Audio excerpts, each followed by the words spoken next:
Dari 200 order per hari bisa jadi cuma 1 atau 2 order doang sehari. Salah apa nih?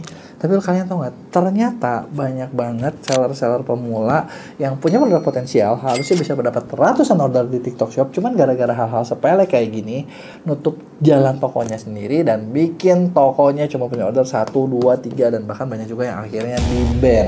Kenapa sih dan apa yang kejadian? Nah, jadi di video kali ini gue bakal spill lengkap tentang apa aja hal-hal sepele, yang kelihatannya sepele banget, yang kita kayak, aduh apa sih gini doang, tapi itu merusak. Nah, sebelum gue mulai, buat kalian baru nonton, jangan lupa buat klik tombol subscribe-nya dan aktifin lonceng notifikasinya ya. Jadi, hal-hal apa aja sih? Yang pertama, ini pasti gue yakin, bukan gue yakin ya, ini gue yakin 1.000.000%. Seller-seller kategori tertentu pasti pernah kena. Nah, jadi nggak mungkin nggak ada yang nggak pernah kena nih. Terutama seller apa? Sellernya urusannya adalah health, beauty, berat badan, weight management atau pelangsing. Nah, apa sih poinnya adalah yang namanya overclaim di konten. Overclaim itu kalau di TikTok sekarang ternyata polisinya sangat ketat dan bisa bikin lu kena pelanggaran yang cukup banyak. Dan kalau video lu banyak yang dipost dan itu overclaim semua, itu akunnya juga beresiko banget. Contoh-contohnya kayak gimana sih? Contohnya kayak gini. Nah, ini kita lagi ngejual satu minuman atau satu healthy juice atau healthy drink yang misalnya rendah gula. Terus begitu kalian bilang ini mengurangi resiko diabetes. Nah, kagak bisa. Padahal kan kalau dibilang overclaim, kagak. Yang overclaim itu kan lebih kayak turun 1 kilo 1 minggu. Oh, itu overclaim. Tapi kalau itu udah pasti kena banget sih. Tapi maksud gue gini loh, gue bilang bukan cuman yang, maksudnya itu kan yang fatal banget ya. Yang di luar itu pun yang kayak kita ngerasa kayak ini receh-receh doang. Atau ini tuh gue udah halus loh, copywritingnya udah oke loh, tapi ini overclaim. Contoh, skincare. Mencerahkan, menghilangkan flek hitam, dan menyembuhkan jerawat. Itu perasaan, kalau misalnya gue ngomong ya, pasti kalian kalau para pejuang kategori beauty pasti ngerasain kayak, loh emang produk gue begitu kak, itu kan nggak salah, memang kalau dipakai menyembuhkan jerawat. Nah terus kenapa overclaim? Nah overclaimnya adalah, jadi gini, ternyata secara aturannya kalau lo ngomong itu sesuatu itu diklaim, itu harus 100% orang harus bisa ngalamin seperti itu. Masalahnya skincare sebagus apapun yang kalian jual, kan misalnya gini, semua skincare tulisannya bisa menghilangkan, menyembuhkan jerawat kan. Tapi kan untuk orang-orang tertentu ada yang jerawatnya nggak hilang. Nah, jadi itu overclaim tuh, nggak bisa. Buah dan sayur, misalnya jual buah dan sayur terus gitu tulisnya mencegah penyakit jantung. Ya, memang sih. Nah, tapi gini, mencegah penyakit jantung itu panjang banget, bukan secara langsung, jadi kagak boleh juga. Jadi yang boleh kayak gimana nih? Karena ini kita harus bikin bahasa yang realistis pas ngejelasin kelebihan produk. Misalnya, kalau minumannya, lu jual minuman ya, jus gitu yang rendah gula, jangan bilang mengurangi resiko diabetes, tapi lu bilang memang ini minuman rendah gula. Nggak menarik dong? Iya, memang. Terus gimana lagi? Nah, emang ada nggak cara ngejualnya? Nanti gue bahas ya. Skincare, membantu mencerahkan, membantu memudarkan flek hitam, dan membantu meredakan jerawat. Meredakan bukan menghilangkan, beda loh ya. Terus vitamin, membantu melancarkan sirkulasi darah misalnya. Nah itu kan nggak langsung overclaimnya gitu kan. Nah jadi yang boleh kayak gitu. Nah terus gue tahu kalau kayak gitu kan pasti kalian ngerasa, wah gini kalau gini gue susah jualnya. Nah inilah memang kreativitas lo diuji. Lu nggak bisa bilang kayak, oke, menurunkan berat badan, weightlifting apalagi ketat banget loh ya.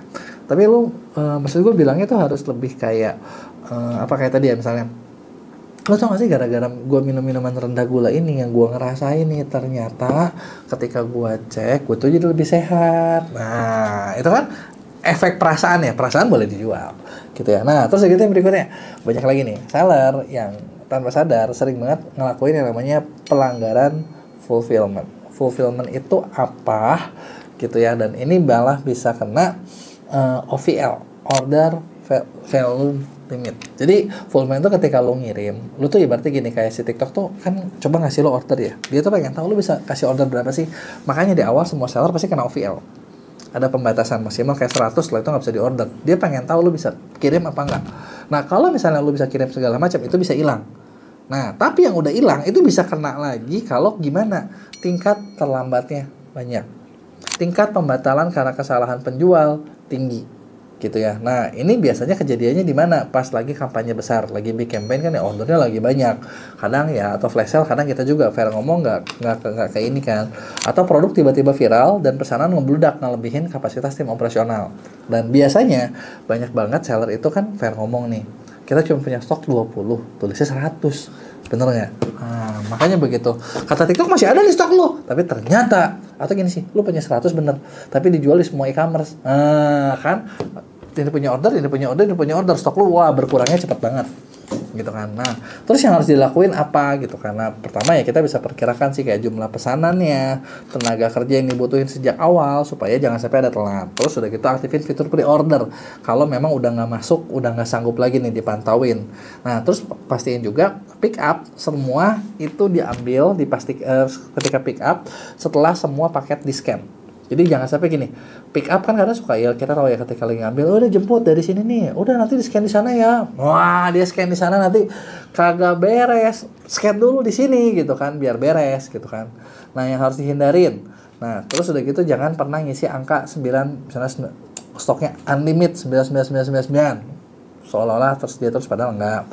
Terus cuma fokus ningkatin order tanpa mempertimbangkan operasional. Jadi kayak misalnya gini, lu memang ini order udah bagus nih, tapi kalau lu kelihatannya kurang, lu memang harus siap-siap buat apa ya? Maksudnya biar bisa bikin cepet nambah gitu kan. Dan biasanya juga ada masalah di modal. Nah, modal gimana? Karena Fer ngomong kan, kita dapat order, kita kirim barang, duitnya kan cair minggu depan atau mungkin 10 hari lagi, bener nggak? Nah, kalau misalnya ordernya nambah-nambah terus, karena modal juga nggak cukup, bener nggak? Nah, buat kayak gitu, lu bisa kerjasama juga sama pihak lain. Kayak belum lama nih kita di Mia baru ada kerjasama dengan salah satu perusahaan dari Singapura yang dia mau ngemodalin buat seller-seller UMKM. Selama lu punya produk yang laku, jadi kayak ordernya nih nanti kayak modal lu ngiklannya dimodalin sama dia, modal kalian stok barang pun dimodalin sama dia, barangnya dia yang urusin kirimin gitu. Jadi sebenarnya buat kalian enak sih, tinggal ngambil cuannya aja, tinggal ngambil untungnya aja, nggak perlu repot ngurusin lain-lainnya gitu kan. Nah terus model yang tadi gue bilang yang pakai perusahaan Singapura itu dia pakai sistem 3PL. 3PL itu apa? Jadi memang ada partner logistik yang ngirimin. Jadi kayak lu simpan semua barang di gudangnya si partner.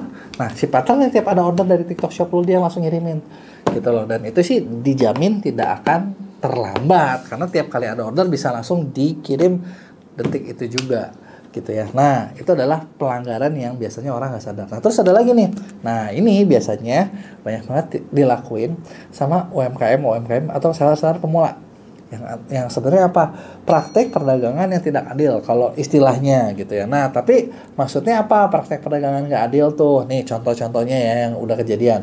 Satu, kalau seller pemula sering banget bahas gini, oke, ini kaos gua harga 20.000. Kalau di Zara atau di Uniqlo harganya 300.000. Nah, dibandingin kan, itu kan ngebandingin barang dia sama barang yang kompetitor gitu kan. Dan dibilang barang dia kualitasnya sama. Nah, itu adalah praktek perdagangan yang nggak adil gitu kan. Karena kan ya kalau kata si brandnya kan belum tentu bahannya sama, bener nggak?